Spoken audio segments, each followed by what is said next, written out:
ఒక్కసారి కొమ్మూరి గోల్డ్ కి కాల్ చేయండి. తాకట్లో ఉన్న మీ బంగారాన్ని విడిపించి మార్కెట్ ప్రైస్ కి వాళ్ళు కొనుక్కుని మిగతా డబ్బులు మీకు ఇచ్చేస్తారు. రైట్, బ్రేకింగ్ న్యూస్ వస్తున్నాం. మన టీవీ స్క్రీన్ పై బండి సంజయ్ కొడుకు బండి భగీరథ్ సంచలన లేఖ విడుదల చేశారు. నోటీసులో పేర్కొన్న సమయం తక్కువగా ఉందంటూ బండి భగీరథ్ చెప్పుకొచ్చారు. అందువల్లే విచారణకు హాజరు కాలేకపోయానంటూ, సో నాకు 2 రోజుల సమయం ఇస్తే విచారణకు పూర్తి స్థాయిలో సహకరిస్తానంటూ బండి సంజయ్ కొడుకు బండి భగీరథ్ ఒక సంచలన లేఖ రిలీజ్ చేశారు.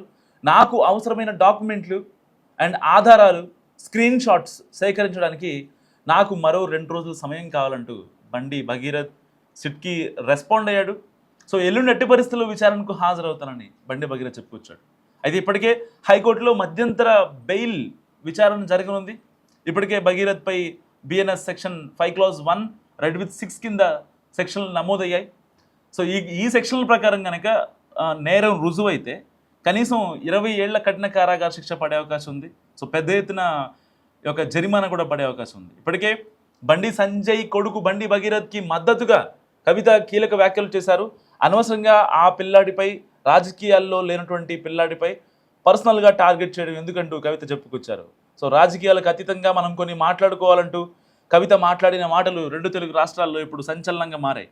సో ఇప్పటికే పోక్సో కేసు పడింది. పోక్సో కేసు సహా అయితే 2 సెక్షన్లు, section with 6 with red and section 5(1).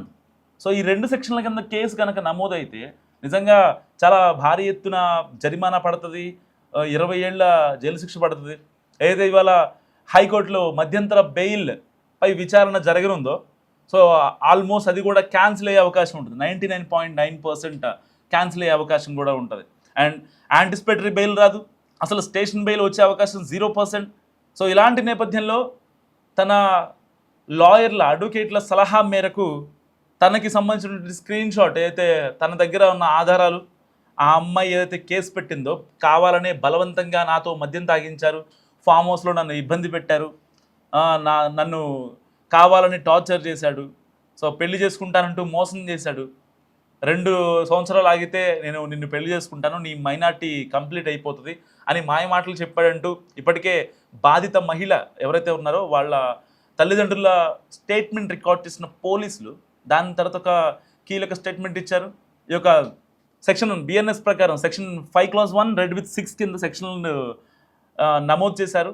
So మార్చారు. ఇంతకుముందు ఉన్న సెక్షన్లు వేరు, ఇప్పుడున్న సెక్షన్స్ వేరు. సో నిజంగా ఈ సెక్షన్లు కనుక రుజువైతే, సో ఇటు బీజేపీ నేతలు కావచ్చు, ఇటు ఈవెన్ బండి సంజయ్ కావచ్చు, ఏదైతే 3 రోజుల క్రితం మోడీ వచ్చి పరేడ్ గ్రౌండ్స్లో, సికింద్రాబాద్లో పరేడ్ గ్రౌండ్స్లో మాట్లాడుతున్నప్పుడు కూడా సో బండి సంజయ్ చాలా ఎమోషనల్ అయ్యారు. మనం అవన్నీ ఒకసారి గుర్తించుకోవాల్సిన అవసరం ఉంది. ఎందుకంటే చాలామంది పొలిటికల్ లీడర్స్ కావచ్చు, ఇటు మహిళా నేతలు కావచ్చు, ఇటు సోషల్ యాక్టివిస్టులు కావచ్చు, వీళ్ళంతా కూడా ఒకటే చెప్తున్నారు.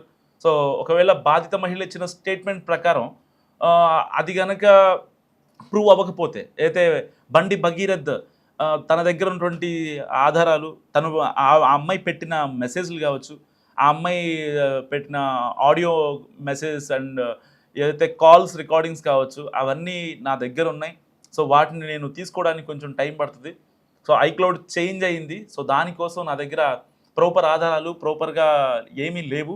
సో ఒకవేళ నేను కనుక నాకు టైం ఇస్తే 2 రోజులు మొత్తం ఆధారాలు మొత్తం నేను చూపిస్తాను. నన్ను నేను ప్రూవ్ చేసుకోవడానికి విచారణకి ఇప్పటికే సిట్ స్పెషల్ ఇన్వెస్టిగేషన్ టీమ్ ఇప్పుడు విచారిస్తుంది ఈ కేసుని. అయితే 2 రోజుల క్రితం సీఎం రేవంత్ రెడ్డి ఈ కేసుపై స్పందించారు. సో మే 8న కేసు పెట్టిన, కరీంనగర్ పిఎస్లో కేసు ఫైల్ అయినా ఎలాంటి అప్డేట్ దీంట్లో లేదు, ఎందుకు విచారణ మందకూడిగా సాగుతుందంటూ సివి ఆనంద్ని ప్రశ్నించారు రేవంత్ రెడ్డి. సో ఇలాంటి నేపథ్యంలో ఇప్పుడు ఎలాగైనా సరే ఈ యొక్క కేసును త్వరగా అంటే బాధితులకి ఎవరైతే ఉన్నారో వాళ్ళకి న్యాయం జరగాలి. అంటే ఇక్కడ కేసు పెట్టినంత మాత్రాన అక్యూజ్ విక్టిమ్ అయిపోరు, విక్టిమ్ అక్యూజ్ అయిపోరు. సో కేసు పూర్వపరాలు పరిశీలించిన మీదటే, సో ఒక ప్రాపర్ ఎంక్వైరీ జరిగిన తర్వాతనే ఇద్దరి తరపున వాదనలు, వాళ్ళ యొక్క ఎవిడెన్సెస్ అండ్ ప్రత్యక్ష సాక్షులు కావచ్చు, ఏదైతే వాళ్ళ మైనర్ వాళ్ళ అమ్మ చెప్తున్న దాన్ని బట్టి వీళ్ళిద్దరూ ఆల్రెడీ రిలేషన్లో ఉన్నారు. సో 2025 సెప్టెంబర్లో కలిసి ఉన్నారు. దాని తర్వాత డిసెంబర్లో కలిశారు. సో ఇప్పుడు మరి సరిగ్గా అప్పుడు అంతా బాగానే ఉంది. టర్మ్స్ అన్నీ బాగానే ఉన్నాయి, మరి ఇప్పుడు కేసు బయటకు రావడం ఏంటని చెప్పి చాలామంది విశ్లేషకులు, చాలామంది సోషల్ యాక్టివిస్టులు, అనలిస్టులు, సో ఇటు జర్నలిస్టులు, చాలామంది యూట్యూబర్స్ మాట్లాడుతున్న పరిస్థితి. మరి ఇలాంటి నేపథ్యంలో అసలు అంటే ఏం జరిగి ఉంటుంది అక్కడ? అంటే ఇక్కడ దాకా కేసు వచ్చింది అంటే సంథింగ్ ఈజ్ హ్యాపెండ్. మరి అక్కడ అసలు నిజంగా విక్టిమ్ ఎవరు, మరి అక్యూజ్డ్ ఎవరు అనుకుంటున్నారో మస్ట్గా కామెంట్ చేసి ప్రయత్నించండి. సో ఇప్పటి వరకు గత 4-5 రోజులుగా ఇటు సిటీలో కావచ్చు, ఇటు కరీంనగర్ పట్టణ పరిధిలో కావచ్చు, ఇటు హైదరాబాద్, సికింద్రాబాద్ ట్విన్ సిటీస్లో కావచ్చు, సో పోస్టర్లు వెలిసాయి. బండి సంజయ్ కుమారుడు బండి భగీరథ్ మిస్సింగ్ అంటూ దాదాపుగా పోస్టర్లు వెలుస్తున్నాయి. సో ఈ పోస్టర్లు వెనకాల ఎవరున్నారనేది ఒక రాజకీయ కలహంగా చెప్పుకోవచ్చు. ఇప్పటికే కవిత దీనిపై క్లారిటీ ఇచ్చారు. గత 24 గంటలుగా ఇటు హైదరాబాద్లో చాలా చోట్ల, ఇటు Jubilee hills, Banjara hills, Madhapur, Gachibowli, Nanakramguda, so ఇలాంటి ఐటీ కారిడార్ ప్రాంతాల్లో బండి సంజయ్ కుమారుడు మిస్సింగ్ అంటూ పోస్టర్లు వెలిసాయి. సో ఇలాంటి నేపథ్యంలో అతను కనుక కనిపిస్తే మేము ఒక రివార్డు కూడా ఇస్తాము, 10 లక్షల రూపాయలు రివార్డు కల్పిస్తాం, ఇంకా మా కాంటాక్ట్ నెంబర్కి అతని లొకేషన్ని మాకు పంపించండి, సో సేఫ్గా అప్పగిస్తే మీకు రివార్డ్ కూడా ఇస్తామంటూ ఇప్పటికే పోస్టర్లు వెలిసాయి. ఇలాంటి నేపథ్యంలో ఇప్పుడు బండి సంజయ్ కుమారుడు ఒక లేఖ రిలీజ్ చేయడం కలకలంగా మారింది. ఇప్పటికే ఇటు బీఆర్ఎస్ నేతలే కావాలని ఆ మైనర్ అమ్మాయిని కేవలం దీన్ని రాజకీయంగా మార్చే కుట్ర జరుగుతుందంటూ ఆరోపిస్తున్నారు. సో బీఆర్ఎస్ వాళ్ళేమో మాకు తెలియదని, ఇటు కాంగ్రెస్ వాళ్ళేమో పోలీసులు, చట్టం, వ్యవస్థ మొత్తం మా చేతుల్లో ఉంది కాబట్టి ఇది చేస్తారని చాలామంది చాలా రకాలుగా మాట్లాడుకుంటున్నారు. కానీ బీజేపీ ఇక్కడ కాస్త సంయమనం పాటిస్తోంది. గత 4-5 రోజులుగా ఏదైతే ఇష్యూ బయటకు వచ్చిందో, బాధిత మహిళ అయితే వాళ్ళ తల్లి వెళ్ళి కరీంనగర్ 2 టౌన్ పిఎస్లో కంప్లైంట్ ఇచ్చిన తర్వాత నుంచి బీజేపీ కాస్త సంయమనం పాటిస్తుంది. ఎవరు కూడా అంత గమ్మున రియాక్ట్ అవ్వట్లేదు. అంటే ఇది పార్టీ పరంగా తీసుకునే అంశం కాదు, ఇది ఒక కంప్లీట్ పర్సనల్ ఇష్యూ మాత్రమే. సో బండి సంజయ్ కేంద్ర మంత్రి కాబట్టి, లేకపోతే బండి సంజయ్ కట్టర్ బీజేపీ వాది కాబట్టి, ఆర్ఎస్ఎస్ సపోర్ట్ చేస్తాడనో, ఒక ఏబీవీపీ కార్యకర్తనో, ఒక కౌన్సిలర్ నుంచి సెంట్రల్ మినిస్టర్గా ఎదిగాడనో, సో అలాంటి ఈ కాన్సిక్వెన్సెస్ని పార్టీ తీసుకోదు. సో బీజేపీ అనేది ఆబ్వియస్లీ జాతీయ పార్టీ, నేషనల్లో రూల్ చేస్తున్నటువంటి పార్టీ, సో అంటే ప్రతి ఒక్క ఎలక్షన్స్కి ఎదుగుతున్నటువంటి పార్టీ. సో అలాంటి పార్టీ మీద బురద జల్లే ప్రయత్నం చేయకూడదంటూ ఈ యొక్క బీజేపీ పార్టీలోని చాలామంది ముఖ్య నేతలు కావచ్చు, మాజీ ఎంపీలు, ఎమ్మెల్యేలు, ఇటు కార్పొరేటర్లు చాలా పెద్ద ఎత్తున మాట్లాడుతున్న పరిస్థితి హైదరాబాద్లో. బీజేపీ తరపున మేము మాట్లాడతాం, మాకంటూ ఒక క్లియర్ స్టాండ్ కావాలి. ఒకవేళ నిజంగానే కనుక బండి భగీరథ్ అక్కడ ఒకవేళ ఆ పిల్లని ఇబ్బంది పెడితే శిక్షకి ఎవరు, చట్టం ముందు అందరూ సమానులే, శిక్షకి ఎవరు అనర్హులు కాదు అంటూ మాట్లాడుతున్నారు. సో వాస్తవానికి బీజేపీ బండి సంజయ్ తరపున ఉంటుందా, లేకపోతే ఇంకెవరి తరపున పక్షాన్ని నిలబడద్దా అంటే ఇక్కడ ఒక పొలిటికల్ కాన్సిక్వెన్సీ ఏర్పడిన నేపథ్యం. వై? బికాజ్ బండి సంజయ్ అనే వ్యక్తి ఒక గ్రాడ్యువల్గా ఎదుగుతున్న వ్యక్తి. ఒక మున్నూరు కాపు సామాజిక వర్గం నుంచి, బీసీ సామాజిక వర్గం నుంచి, ఒక కౌన్సిలర్ స్థాయి నుంచి, ఒక మండలు, ఒక పట్టణ స్థాయి నుంచి కేంద్ర మంత్రిగా ఎదిగినటువంటి నేత. సరే, ఎవరు అవునన్నా ఎవరు కాదన్నా బీజేపీ లాంటి జాతీయ పార్టీల్లో ఇవాళ రేపు డబ్బులు పంచాలో, డబ్బులు ఇస్తేనే ఎమ్మెల్యే టికెట్ అనో అలాంటివి వర్కౌట్ కావు. సరే, లేకపోతే వారసత్వం తీసుకోండి.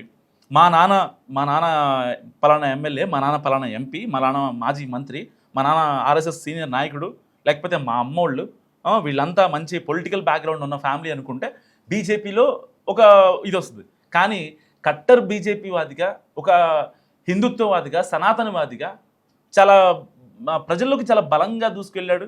అండ్ బీజేపీ పెద్దలకు కూడా, కేంద్రంలోని బీజేపీ పెద్దలకు కూడా చాలా దగ్గర అయ్యాడు. అంటే తనకున్న హ్యూజ్ ఫాలోయింగ్. ఎందుకంటే ఇటు ఓన్లీ పార్టీ పరంగా కాదు, తను తీసుకున్న నిర్ణయాలు, ఇటు పార్టీ పరంగా తెలంగాణలో యాక్టివ్ అవ్వడం. బండి సంజయ్ ఒక రాష్ట్ర అధ్యక్షుడిగా, తెలంగాణ రాష్ట్ర అధ్యక్షుడిగా దాదాపు 2.5 ఇయర్స్ ఆయన వర్క్ చేశారు. అలాంటి టైంలో మనం ఇటు దుబ్బాక బై ఎలక్షన్స్లో బీజేపీ గెలవడం చూసాం. అండ్ తర్వాత అంటే పోటీ, ఎలాంటి పోటీ అంటే ఒక నెక్స్ట్ లెవెల్ పోటీ ఇవ్వడం చూసాం. బీఆర్ఎస్కి ప్రత్యామ్నాయంగా కాంగ్రెస్ ఉంది అనుకునే రోజుల్లో కూడా లేదు, బీఆర్ఎస్కి ప్రత్యామ్నాయం ఒక బీజేపీ మాత్రమే తెలంగాణలో అనే వాదాన్ని సామాన్య ప్రజల్లోకి చాలా బలంగా తీసుకెళ్ళినటువంటి వ్యక్తి నిజంగా బండి సంజయ్. సో అలాంటి బండి సంజయ్ మీద ఇప్పుడు చాలా పెద్ద ఎత్తున కుట్ర జరుగుతుందంటూ చాలా మంది మాట్లాడుతున్నారు. సో బండి సంజయ్ మీద ఇలాంటి కాన్సిక్వెన్స్లో చాలా పెద్ద ఎత్తున కుట్ర జరుగుతుందంటూ గత కొద్ది రోజులుగా ఇటు అన్ని పార్టీల నేతలు వాళ్ళ మనసుల్లో మెదులుతున్నటువంటి మాట. కానీ వాస్తవానికి ఇప్పుడు బండి సంజయ్ కొడుకు బండి భగీరథ్ లేఖతో సో చాలా వరకు ఒక క్లారిటీ వచ్చేసింది. ఇప్పటిదాకా అజ్ఞాతంలో ఉన్నాడు, లేదంటే ఢిల్లీ వెళ్ళి అమిత్ షా దగ్గర దాచారు, దుబాయ్లో దాచారు, బీఆర్ఎస్ వాళ్ళు దాచారంటూ చాలామంది చాలా రకాలుగా మాట్లాడుకుంటున్న నేపథ్యంలో ఇప్పుడు బండి సంజయ్ కొడుకు బండి భగీరథ్ దాచిన లేఖ సంచలనంగా మారింది. సో నాకు కనుక ఒక 2 రోజులు ప్రాపర్ టైం ఇస్తే నేను దీనికి సంబంధించిన కీలక ఆధారాలు కావచ్చు, కీలక ఎవిడెన్సెస్ కావచ్చు, దానికి సంబంధించిన స్క్రీన్ షాట్స్ కావచ్చు, ఇన్స్టాగ్రామ్, ఫేస్బుక్, ఇటు వాట్సాప్లో అన్ని రకాల ఆ యొక్క వాట్సాప్ కాన్వర్జేషన్స్తో మీ దగ్గరికి వస్తాను అంటూ కూడా సిట్కి ఒక సెన్సేషనల్ రిప్లై అయితే బండి భగీరథ్ ఇచ్చాడు. మరి ఇలాంటి నేపథ్యంలో అసలు ఎవరికి సపోర్ట్ చేయండి, అంటే రాజకీయాల్లో ఎవరు ఎప్పుడు మిత్రులుగా ఉంటారో, ఎవరు ఎప్పుడు శత్రువులుగా ఉంటారో ఎవరు ఎక్స్పెక్ట్ చేయనటువంటి సిచ్యువేషన్. ఎందుకంటే ఇవాళ మనకి వాళ్ళు కరెక్ట్ కాదు అనుకుంటే చాలామంది వాళ్ళని తిట్టేస్తారు. సో రాజకీయాల్లో మనం రెగ్యులర్గా చూస్తూ ఉంటాం. కానీ వాళ్ళ సిచ్యువేషన్ రేపొద్దున పార్టీలో సర్వైవ్ కాలేని పరిస్థితి, లేదంటే మాట్లాడలేని సిచ్యువేషన్లో బయటకు వెళ్ళిన తర్వాత సో వాళ్ళు అంటే అదృశ్యమైనటువంటి పొలిటీషియన్స్ మనం చాలామంది చూసాం. అన్ని పార్టీల్లో, తెలుగు రాష్ట్రాల్లో ఉన్నటువంటి అన్ని రాజకీయ పార్టీల్లో మహా అయితే ఒక 5-6 ఏళ్ళు వాళ్ళు పార్టీలో సర్వైవ్ అవ్వగలరేమో. సో 5-6 ఏళ్ళు కూడా కాదు, 1-2 సంవత్సరాలు సర్వే అయ్యి కూడా బయటకు వచ్చినటువంటి కీలక నేతలు. సో ఇప్పుడు ఎవరైతే ఇంటి దగ్గరే ఉండిపోయి వ్యవసాయాలు చేసుకునే ఒక కీలక నేతల్ని చూసాం. ఈవెన్ అంటే ఒక కౌన్సిలర్ స్థాయి నుంచి ఒక మాజీ సీఎం స్థాయి వరకు. సో వాళ్ళు కనుక వాళ్ళు అంటే ఎలా మెదగాలి, ఎవరితో ఎలా మాట్లాడాలి అనే ఒక అంశం గురించి కనుక వాళ్ళకి ప్రాపర్ నాలెడ్జ్ లేకపోతే, ఎలా మెదగాలో తెలియకపోతే, వాళ్ళందరూ ఇళ్లకే పరిమితమైన నేతలు దాదాపుగా 100 మందిని తీసుకుంటే దాదాపుగా 80 మంది వాళ్ళ ఇళ్లకే పరిమితమయ్యారు. వై? బికాస్ వాళ్ళు తీసుకునే స్టాండ్, వాళ్ళకి ఒక అథెంటిసిటీ లేకపోవడం, వాళ్ళు మాట్లాడే మాట కరెక్ట్గా లేకపోవడం, సో వివాదాలకి దూరంగా ఉండకపోవడం కూడా ఇక్కడ చాలా పెద్ద ఎత్తున ఒక మార్క్ పడే అవకాశం ఉంది. సో ఇలాంటి నేపథ్యంలో రాజకీయాలకు అతీతంగా కల్వకుంట్ల కవిత చేసిన వ్యాఖ్యలు నిజంగా అవునా అనిపిస్తున్నాయి. సో చాలా పరిణితిగా మాట్లాడారు ఆవిడ. ఇప్పటిదాకా కేవలం బీఆర్ఎస్నే టార్గెట్ చేస్తారు, ఒక అంటే సోషల్ ఇష్యూస్ పైన మాట్లాడతారు. సో అంటే తెలంగాణ ప్రజలకి రీసెంట్గా తెలంగాణ స్కూల్స్ గురించి మాట్లాడారు. స్కూల్స్ పెద్ద ఎత్తున దందాలు చేస్తున్నాయి, అండ్ కాలేజెస్ కూడా పెద్ద ఎత్తున దందాలు చేస్తున్నాయి, ఇవన్నీ ఆపాలి అని రేవంత్ రెడ్డికి చాలా గట్టిగా స్ట్రాంగ్ అల్టిమేటం జారీ చేశారు. దాని తర్వాత వెంటనే రేవంత్ రెడ్డి ఏదైతే విద్యాశాఖ రేవంత్ రెడ్డి దగ్గర ఉంది కాబట్టి సో ఆయన వెంటనే ఈ యొక్క స్కూల్స్ అధినేతలతో ఇటు అధికారులతో వెంటనే ఆయన సమావేశమై కూడా దాని యొక్క కవిత చెప్పిన మాడ్యూల్ని వెంటనే అప్లై చేసే పరిస్థితి వచ్చింది. సో అలాంటే ప్రభుత్వం చేయాల్సిన పనిని ఎక్కడన్నా గాడి తప్పుతుంది అనుకుంటే ప్రతిపక్షాలు నిర్వహించాల్సిన బాధ్యత చాలా పెద్దదిగా ఉంటుంది. అంటే ఎక్కడైతే ప్రభుత్వం కొంచెం లైన్ తప్పుతుంది, ఈ యొక్క ట్రాక్ చేంజ్ అయింది అనుకున్న సిచ్యువేషన్లో ప్రతిపక్షాలు, ఎందుకంటే ప్రజాస్వామ్యంలో అధికార పక్షానికి ఉన్న విలువ ఎంతో దానికి 10 ప్రతిపక్షానికి ఉంటుంది. అంటే వాళ్ళు చేసే తప్పుల్ని వీళ్ళు సర్ది చెప్పాల్సిన అవసరం ఉంటుంది. ఇది కరెక్ట్ కాదు అని చెప్పుకునే సిచ్యువేషన్ కూడా ప్రతిపక్షానికి ఉంటుంది. సో ప్రతిపక్షానికి ఎంతలా ఉంటుందంటే రాజ్యాంగంలో ప్రతిపక్ష నేతకి అంత అధికారం ఇచ్చింది మన రాజ్యాంగం. సో సరే, ఎవరు ప్రతిపక్ష పాత్ర పోషిస్తున్నారు, ఎవరు అధికార పక్ష పాత్ర పోషిస్తున్నారు అనేది మనం కొన్ని విషయాలు మనం పక్కన పెట్టుకుంటే, ఇప్పుడు కల్వకుంట్ల కవిత బండి సంజయ్ కొడుకు గురించి మాట్లాడిన మాటలు నిజంగా చాలామందిని ఔరా అనిపిస్తున్నాయి. అండ్ ఈ నేపథ్యంలోనే ఇటు మధ్యంతర బెయిల్పై విచారణ జరగనుంది, అండ్ ప్యారలల్గా 2 డేస్లో నేను విచారణకి హాజరవుతానని బండి భగీరథ్ చెప్పుకొచ్చిన పరిస్థితి. సో మరి మీరేమనుకుంటున్నారు? బండి భగీరథ్ గురించి గడిచిన 4-5 రోజులుగా చాలా పెద్ద ఎత్తున కాన్సిక్వెన్స్ జరుగుతోంది. సో పోక్సో కేసు పడింది, ఎట్టి పరిస్థితుల్లో ఇతను ఇంతకు ముందు చాలా గొడవల్లో ఉన్నాడు, ఇప్పుడు కూడా ఆ గొడవలు జరుగుతున్నాయి కాబట్టి అతని మీద ఇతను చేసే ఉంటాడులే అనే భావన చాలా మందిలో ఏర్పడింది. అసలు నిజాలేంటి? సో మరికొద్ది గంటల్లో సిట్ విచారణకు బండి భగీరథ్ విత్ ప్రూఫ్స్తో రానున్నాడు. మరి సిచ్యువేషన్ ఎలా ఉంటుందో చూద్దాం. మీరేమనుకుంటున్నారు? మస్తుగా కామెంట్ చేయండి.